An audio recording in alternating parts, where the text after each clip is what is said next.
Shalom, shalom, shalom, bien-aimés dans le Seigneur, les affranchis de par le monde.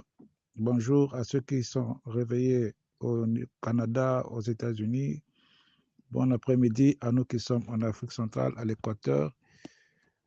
À Bariako, vous qui êtes à Goma, nous voulons commencer notre temps d'édification avec le thème « Croire, ce n'est pas voir, mais avoir ». Prions.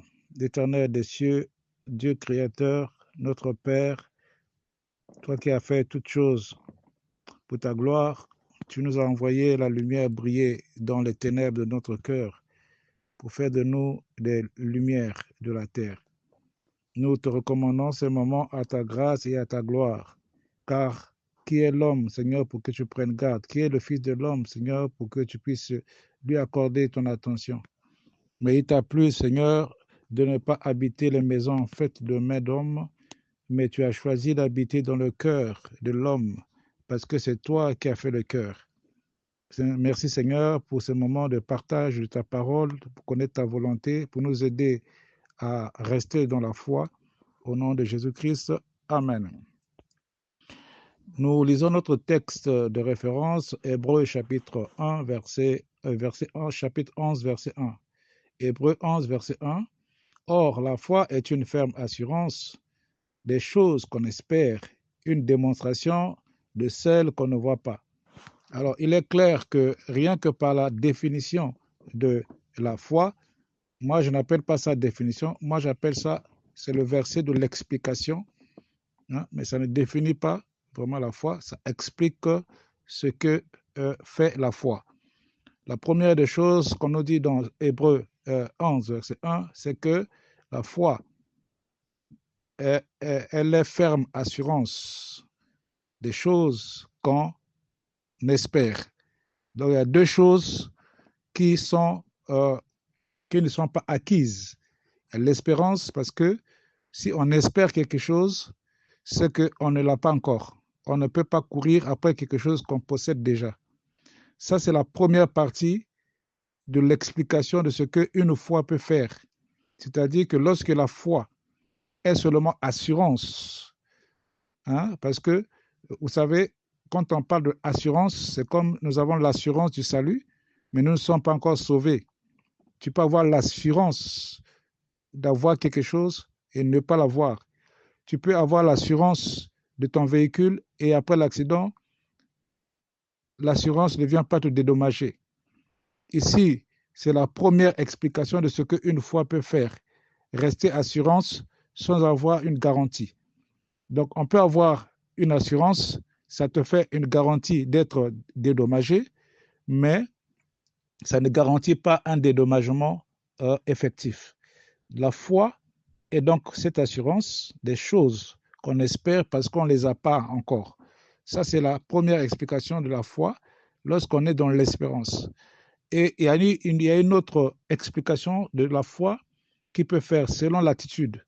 Il y a une première attitude qui est assurance et espérance. Il y a la deuxième attitude qui est démonstration de celles qu'on ne voit pas. Quand on démontre quelque chose, ça veut dire qu'on l'a.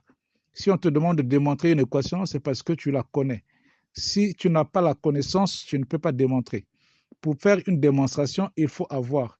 Si on demande de démontrer que la voiture peut faire 350 km/h, ça veut dire que le concepteur a déjà programmé la voiture à faire cette vitesse.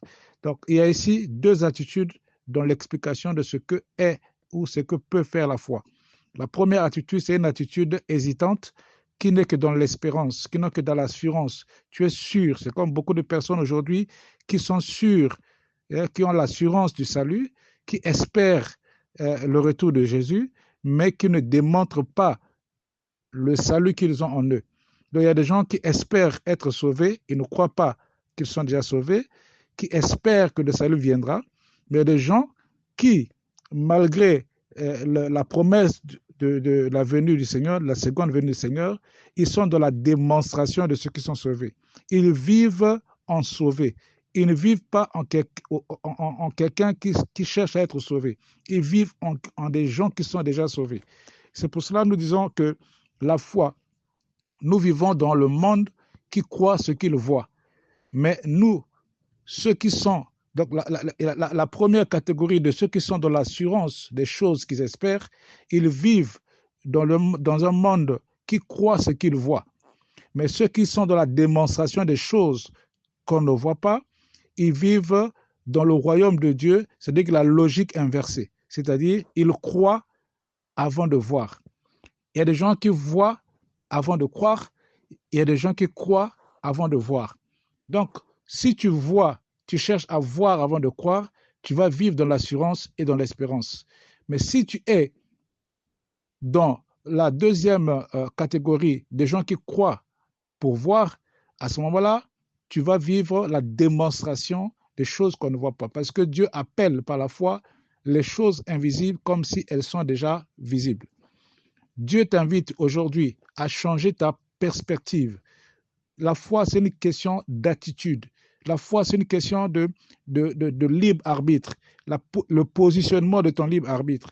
Croire, ce n'est pas voir, c'est avoir. C'est une position intérieure. C'est une posture de confiance qui transforme ta réalité en toute autre chose. Croire, premièrement, ce n'est pas une attente de voir, mais c'est posséder déjà. C'est déjà croire que nous l'avons. Tout ce que vous voulez que les hommes fassent pour vous, faites-le d'abord pour eux. C'est la démonstration de ce que tu crois que tu vas recevoir ce que tu demandes. Donc, si tu veux passer la démonstration que tu es sauvé, tu dois vivre en tant que sauvé. Tu ne vas pas vivre en tant que quelqu'un qui cherche à être sauvé. Nous voyons beaucoup de personnes aujourd'hui. Ils sont remplis du Saint-Esprit. Le Saint-Esprit est descendu, mais chaque fois, ils demandent à Dieu, Saint-Esprit, viens nous remplir. Mais il va venir d'où? Parce qu'en réalité, c'est une question juste d'attitude, de compréhension des choses. La manière dont tu perçois Dieu, c'est la manière dont tu vas vivre avec Dieu et la manière dont tu vas faire entrer Dieu en action. La foi ne te demande pas de constater avant de croire. Elle te dit, tiens ferme à ta promesse, même si rien ne le prouve encore autour de toi. Tu dois tenir ferme. Tu dois vivre en démonstration. C'est comme, je vous ai raconté ou pas, une histoire dans un village, il n'y avait pas de pluie. Les gens se sont retrouvés pour prier. Ils ont prié, Seigneur, ils ont demandé, donne-nous un signe. Demain à midi, que la pluie tombe. C'est le signe que tu nous as exaucés. Eh bien, tout le monde ce jour-là est parti à midi au rendez-vous de prière pour rendre grâce à Dieu, attendre que la pluie tombe. Mais il n'y a qu'une seule fille, une petite fille qui est sortie avec son parapluie. Les gens leur disent, mais toi, ça ne va pas. Comment il ne pleut pas encore, tu sors ton parapluie? Elle dit, oui, parce que nous avons demandé la pluie, nous croyons, moi je crois que la pluie va tomber, c'est pourquoi je sors avec le parapluie. Combien de personnes demandent la pluie et ne sortent pas avec le parapluie? Demander la pluie et aller vérifier que la pluie commence à tomber pour ensuite aller chercher le parapluie, ça c'est vivre dans l'assurance et avoir l'espérance. Ça c'est des gens qui ont une foi qui est instable, une attitude instable, qui ont encore le libre arbitre qui n'est pas fixe. Et donc ceux qui passent à la démonstration de ceux qu'on ne voit pas encore, c'est ceux-là qui ont intégré la vie de croire pour voir et non pas voir pour croire. Quand Dieu parle, la chose est accomplie dans le ciel. La foi, c'est posséder en esprit ce que Dieu a dit. La foi, c'est marcher sur terre comme si cela a déjà été manifesté. Si tu ne vois pas encore la paix, marche comme si tu l'avais déjà. Si tu ne vois pas encore la guérison, marche comme si tu es déjà guéri. Si tu ne vois pas encore la provision, loue Dieu comme si tu étais déjà là. Tu dois croire avant de voir. Deuxième chose qu'on va dire, c'est que le contraire de la foi, ce n'est pas le doute, c'est la vue. Le contraire de la foi, ce n'est pas l'incrédulité. Le contraire de la foi, c'est la vue. C'est ce qu'on voit qui annule notre foi. C'est quand tu vois quelque chose, tu arrêtes de croire. Quand tu ne vois pas le résultat, tu arrêtes de croire. Quand tu vois aussi ce que tu croyais, tu arrêtes de croire. Parce qu'on ne peut plus croire, on ne peut plus espérer ce qu'on a déjà vu. Donc le contraire de la foi, ce qui tue la foi, ce n'est pas forcément le doute, mais c'est aussi et d'abord ce qu'on voit. Vous connaissez l'histoire, Jésus dit à Thomas, parce que tu m'as vu, que tu as cru.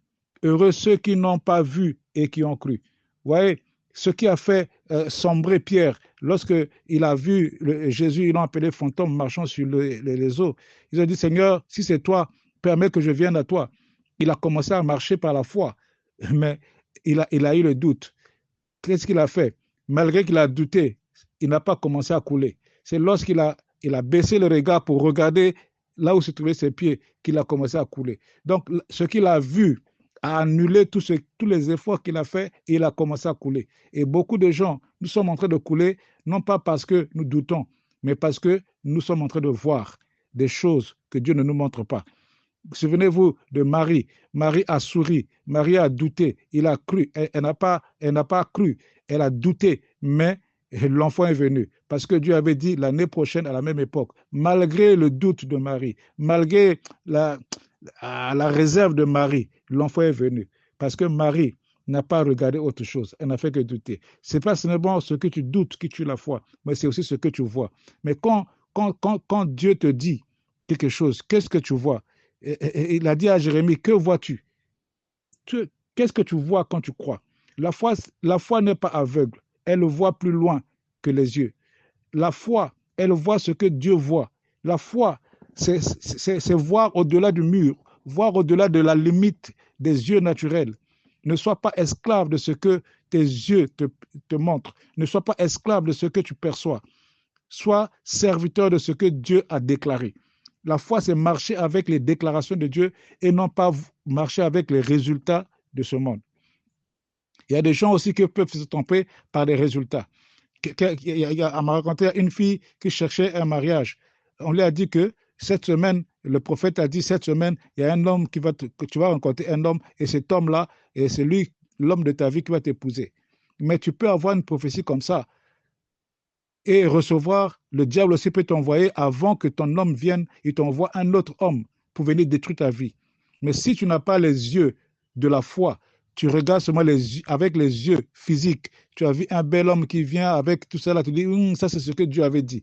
Tu n'as pas pris le temps de chercher à joindre ta vision avec ce que Dieu a dit. Est-ce que ce que tu as vu correspond à ce que Dieu a dit? Est-ce que ce que tu as vu correspond à ce que Dieu voit? Et quand on se limite à voir avec nos yeux physiques, on fait de mauvais choix. Au nom de Dieu, combien de personnes ont dit, c'est Dieu qui m'a donné cette femme, c'est Dieu qui m'a donné ce mari, mais après quelques mois, après quelques années, c'est le divorce.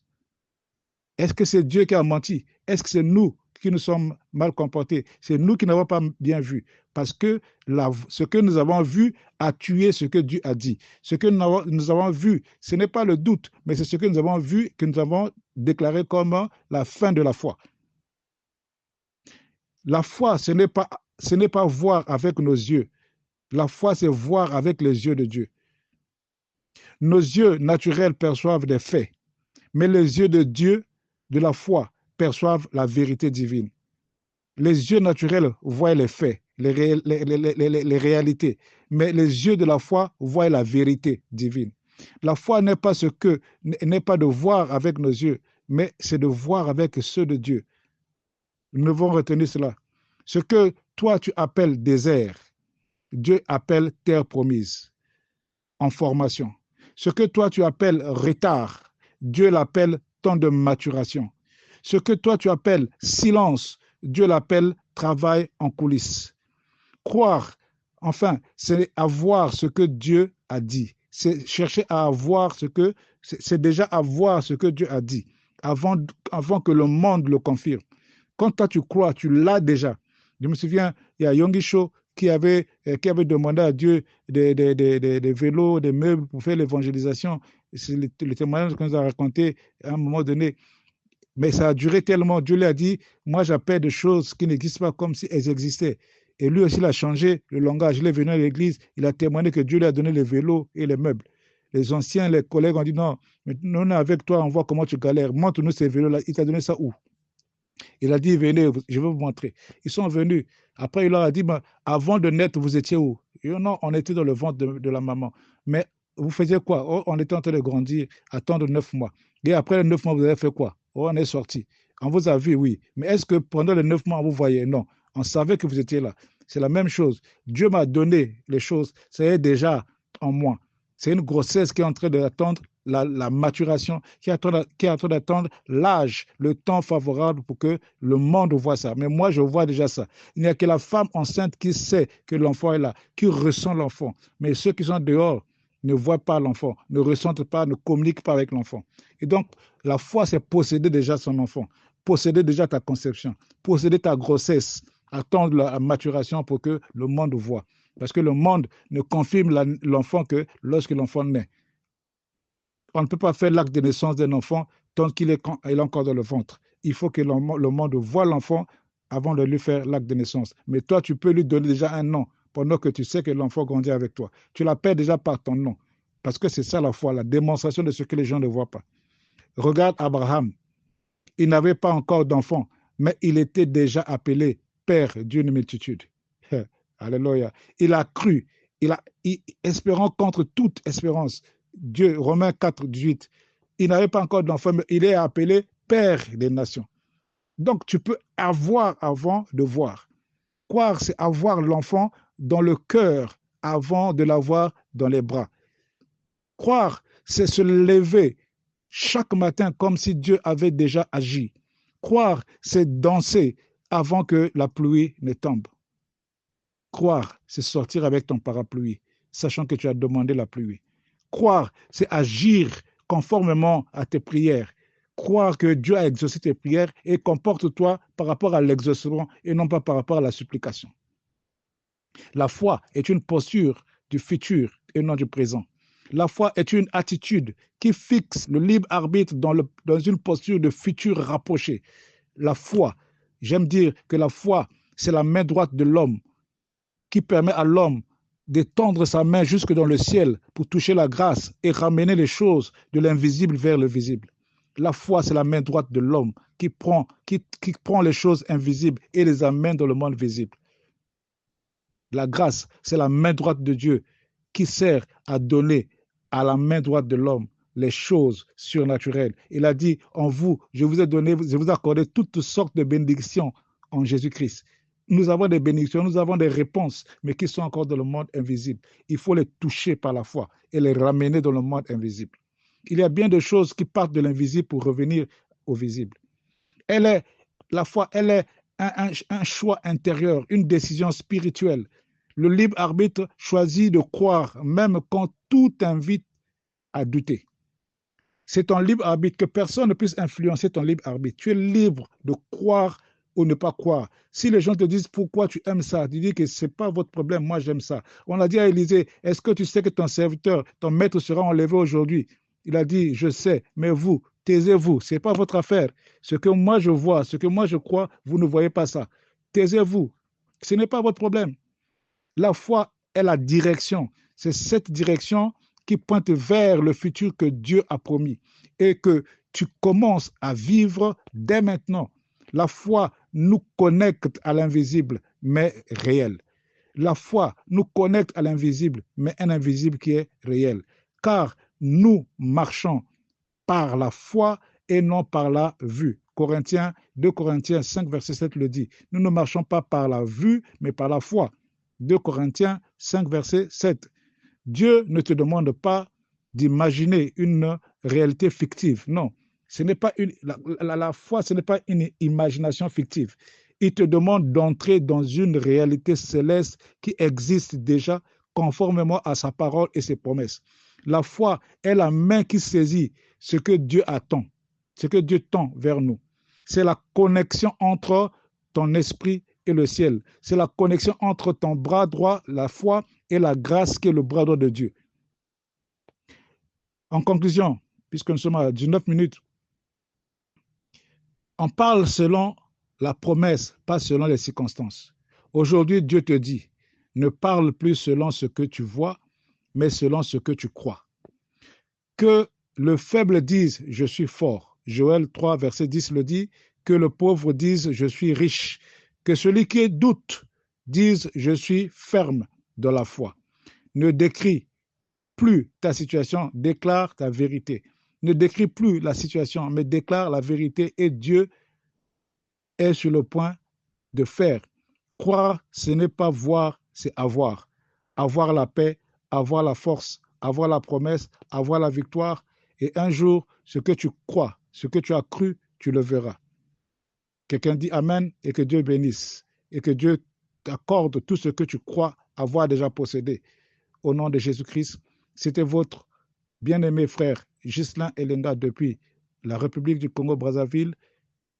Au nom de Jésus-Christ, Amen.